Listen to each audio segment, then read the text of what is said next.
The title of this video is probably going to have a lot of people thinking that I'm super anti-Bangchan and despise him and I'm about to hate on him however long this video is going to be. But that's actually not true because he is my bias. In fact, he's actually my bias wrecker. My alt is Taeyang. Yeah, this is not going to be a hate video, so if you did click on this video expecting me to just start hating, that's just not what's going to happen. This video is going to be about Bangchan and a very interesting topic within the K-pop community that I think that we need to talk about. And it's going to be a little controversial. I think some people are going to get a little upset. So I'm just going to say it. We are going to be talking about why I think Bangchan is one of the most disliked idols in the industry. And when I say disliked, I more so mean one of the most bullied idols in the industry, because the amount of hate that this man gets online is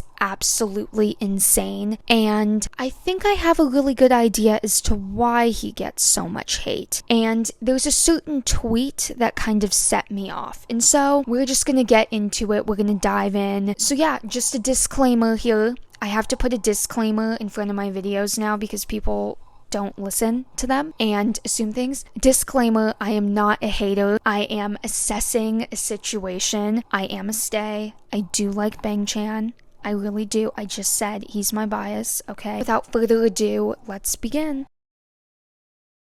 So I was recently scrolling on Twitter, as one does when TikTok has gotten way too boring, and I came across this tweet, and I hope the person won't mind me using their tweet as an example, but I came across this interesting tweet, and I'm gonna just quote it directly. So this person said, quote, "People are gonna call me woke, but I think the primary reason why people call Bangchan's nose and lips ugly is because big noses and full lips are primarily associated with Afrocentric features, which people perceive as unattractive because of generations of passed down racism," end quote. And I also want to add to that and say that I think that may contribute to why people dislike Bangchan in general. So let's get into this.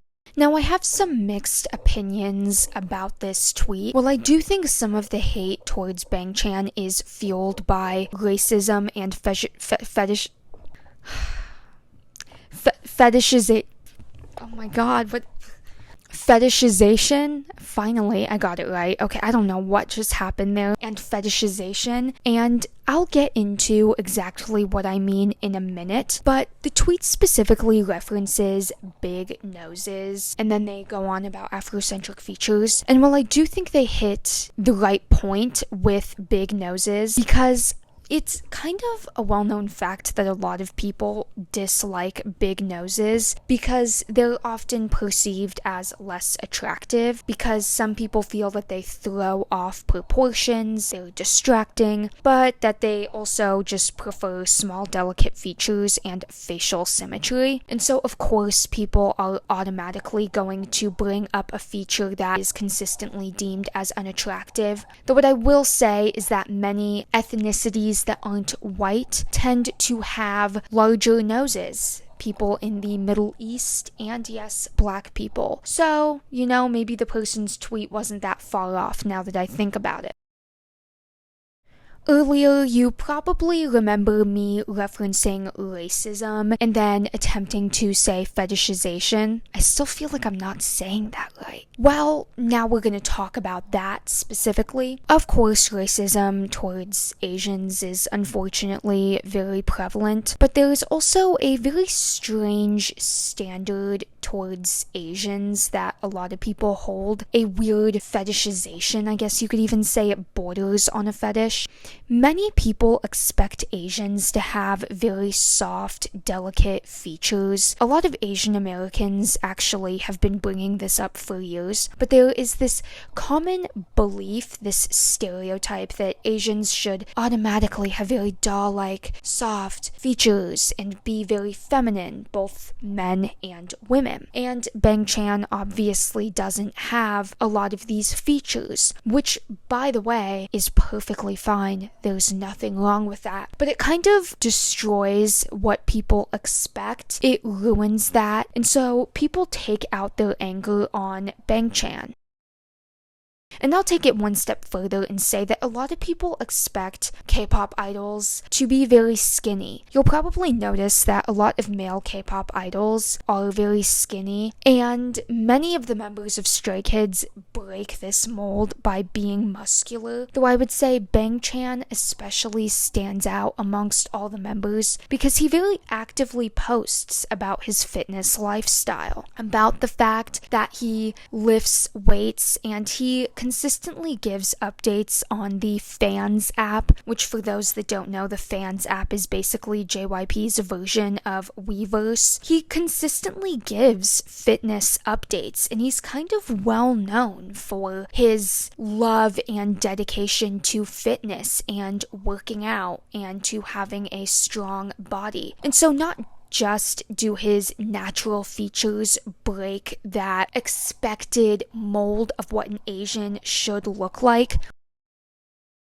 I also think that a lot of K-pop fans just want a fall guy. They want someone to blame. I think that a lot of K-pop fans are well aware that their favorite group or idol has done something controversial, but they don't like to admit it. And I think that that can make a lot of fans feel very morally bankrupt. And one of the big things about society today is that everyone wants to feel morally superior. Everyone wants to feel like they are a very good person, because we have an emphasis in this day and age on black and white, purely being a good person or purely being a bad person, and a lot of people want to feel morally superior. So out of all these K-pop idols and groups, they need one to pick on. One to pick on every single thing that won't be deemed as perfect. And thus they can apply that to their own bias and say, well, my bias technically hasn't done that, so...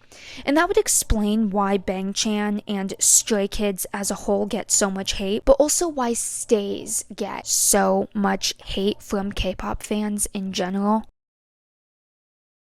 I find it funny that my first Stray Kids video was 15 minutes long. That video was an analysis of why I think people hate Stray Kids, and I posted it like a few months ago, I think. And this video is also gearing up to be one of my longer videos. So I just find it funny that when I talk about Stray Kids, I seem to have so much to say, because I think that they're a group with so many layers. They're so different from other K-pop groups. They are probably one of the first groups to really pursue the noise music sound. And even today, I mean, noise music is not an oversaturated genre within K-pop. So they're definitely different, and they stick to their sound, they stick to what they're good at, and I admire that.